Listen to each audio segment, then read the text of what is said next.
What is up, people? Megasonic here with another video. Now, Marvel has finally graced us with the presence of the Infinity War trailer. Now, I'm gonna tell you, I did see the Comic-Con one, and I'm kinda gonna be comparing what I've seen in that one to this one right here. So anyway, before you do that, remember to like and subscribe and share this video with everyone you know and love. Anyway, make sure when you subscribe, you hit that notification bell too. Now, let's get on with this video.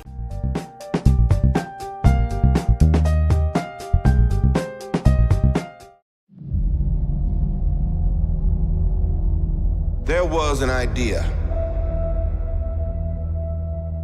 So for the first shot of the trailer, we see an unknown planet. Now, this is where I believe the actual final battle will happen. Now, as we get to the next shot, where there's a praying or grieving Tony Stark. This is obviously something that he has been fighting against for the longest. For those who don't know, his character arc throughout the whole Avengers film is that, well, the events of the Chitauri attack left a great imprint on his character, if you didn't know that, since he had to deal with so much with now learning that there's aliens, gods, these things called Infinity Stones, and everything he has done is, well, to fight against something like this forever happening. And you're getting more insight into that. That's the reason why he built all the Iron Man suits. There's the reason why he built Ultron. All these things is because of the fact that Tony Stark was fearing this day would happen, and guess what? It's his greatest nightmare. To bring together a group of remarkable people. The next shot is a shot of Bruce Banner coming back to Earth. Now, this is ironic because if you haven't seen Thor Ragnarok, this is a similar way how he landed on Sakaar. It's not shown how he landed, but it showed that the ship broke apart and he landed through it, and now he's landing on Earth in the same way in the Sanctum Sanctorum, which is really good as he interacts with Doctor Strange and Wanda.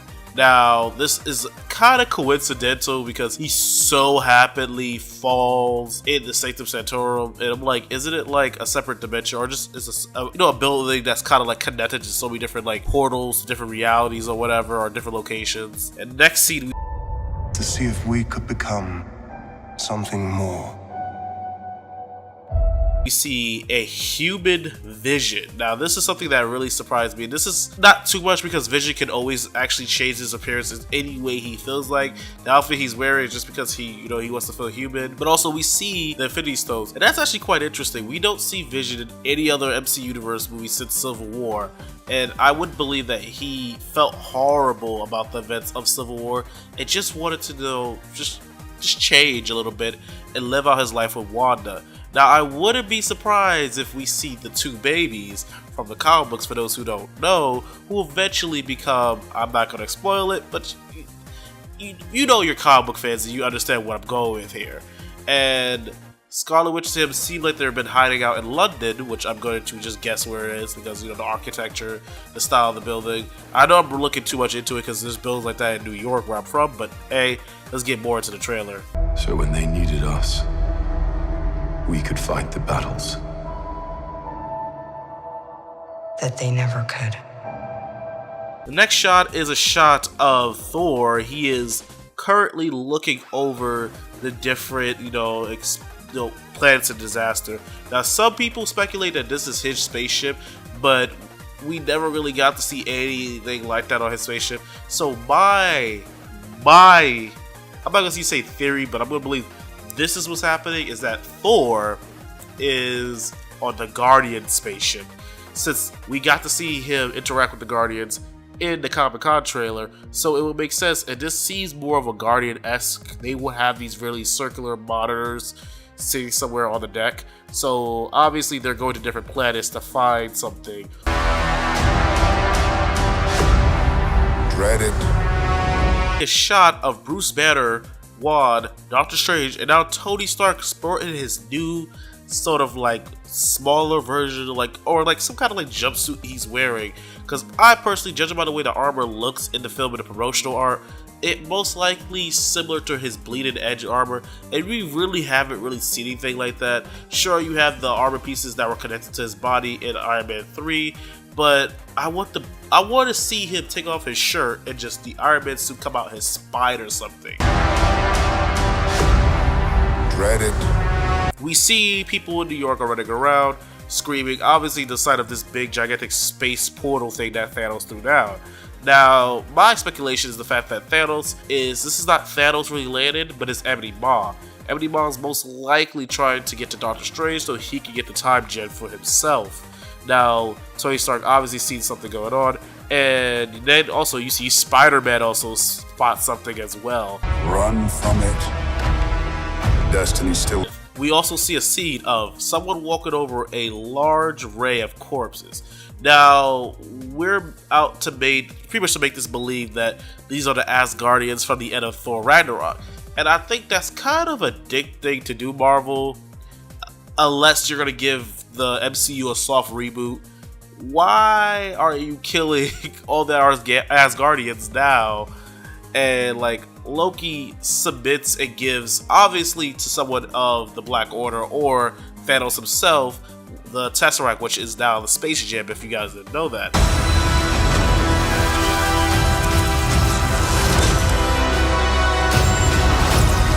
Evacuate the city. And obviously, look at that CGI glory. Just, oh my god. He looks so... You can see the pores. He probably got some blemishes up there.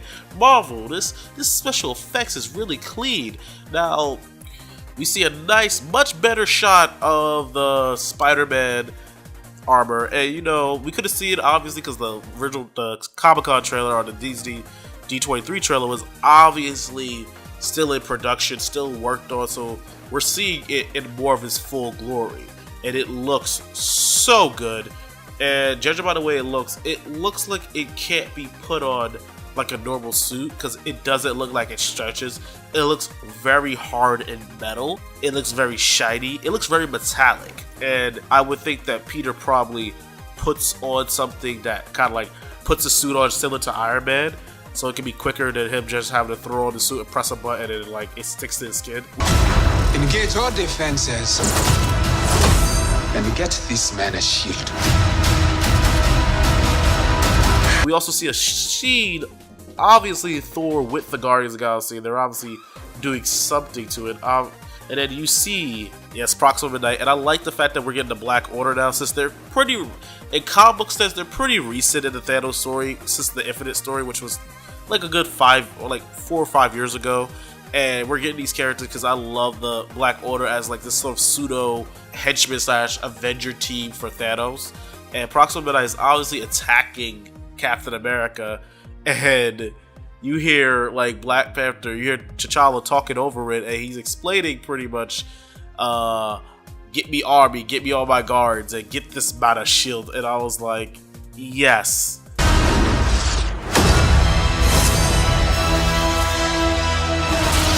So obviously Team Captain America, obviously the Secret Avengers will most likely be in Wakanda for most of the film. I would feel like the other team, which would most likely be either Spider-Man, Doctor Strange and Wanda, Hulk. Well, not Hulk, because Hulk is with Captain America.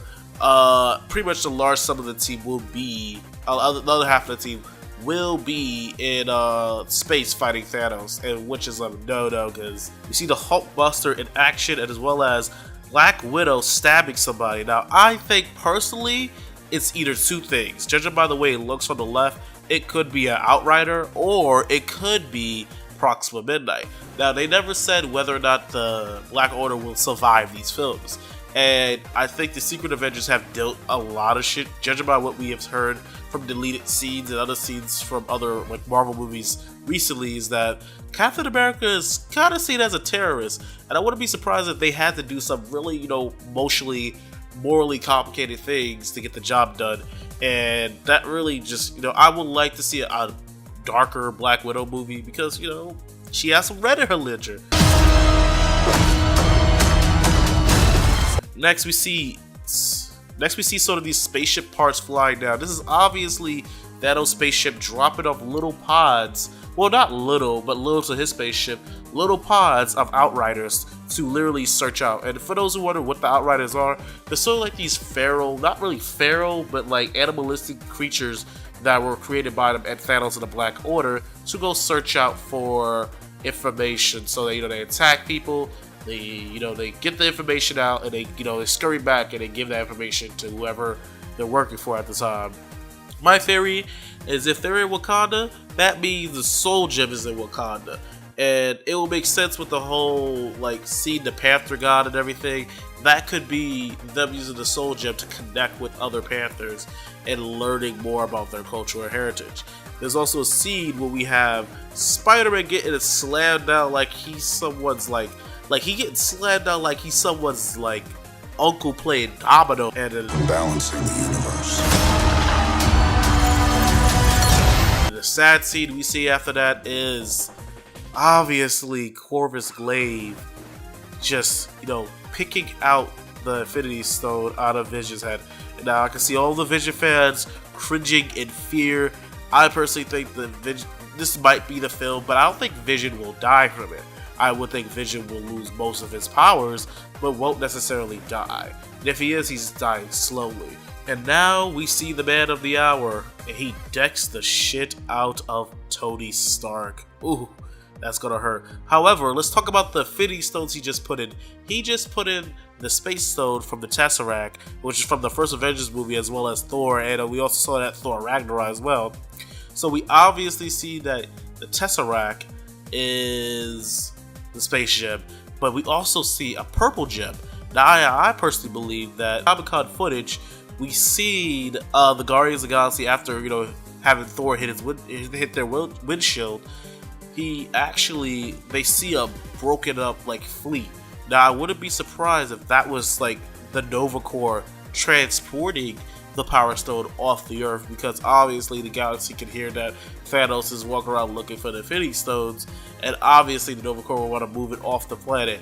And I believe that they got intercepted by the Black Order, and they got their asses killed, which is the reason why we see the Nova Corps kind of screwed over.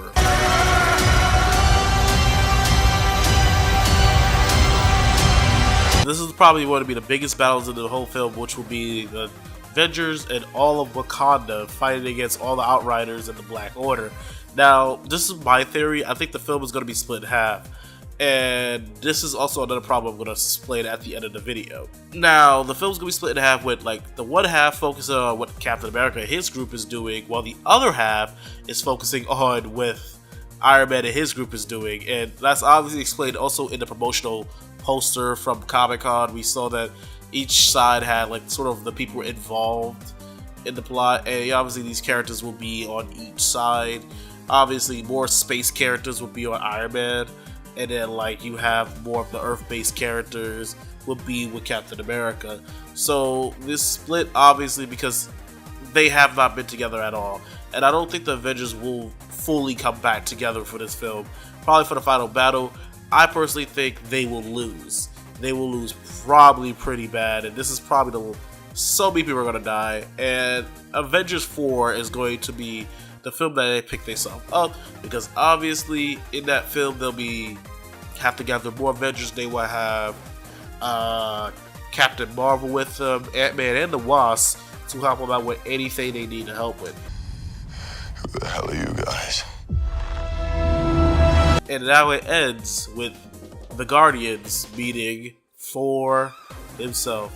And that's cool. We got to see, we got Rocket Raccoon, Drax, Mantis, Gamora, Teenage Groot, he's still young, probably like 13, 12 years old.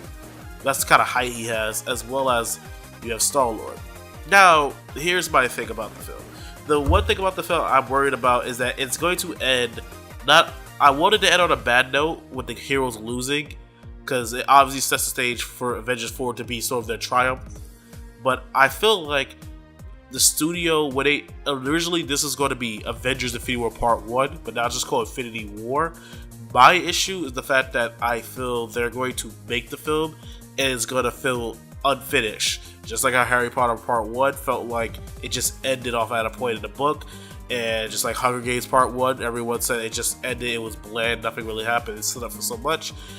Obviously, Marvel saw that Part 1 and Part 2 films, Part 1 films weren't really doing too good, and they were selling the most, but it was leaving a bad taste in people's mouth. But Part 2 films, which you could argue are better films, really don't sell as much because everyone kind of gave up after Part 1. Now, they will have to end this film and make the film feel like it's finished, and not like it's going to have a continued sequel. I want it to end on a bad note, but make it feel like it has an ending. You get what I'm saying, guys? Not like it's going to end and you're just like, okay, the plot just kind of stopped. I wanted to feel like it has a conclusion. Now, comparing this footage to the Comic-Con footage, it's obviously a lot of things different. A lot of the same footage is there. More shots of Wakandans in it. We only got like one shot of Wakanda, and we got other shots, and a lot of other shots were still in the film. Certain things were taken out, and one thing was taken out. I was hoping that would put the icing on the cake was Thanos grabbing a moon from whatever planet they're on and dragging it down with the space gem or power stone and just dragging it down. And obviously to save that moment for either the movie or another trailer, but oh my god, that would have made this trailer so good.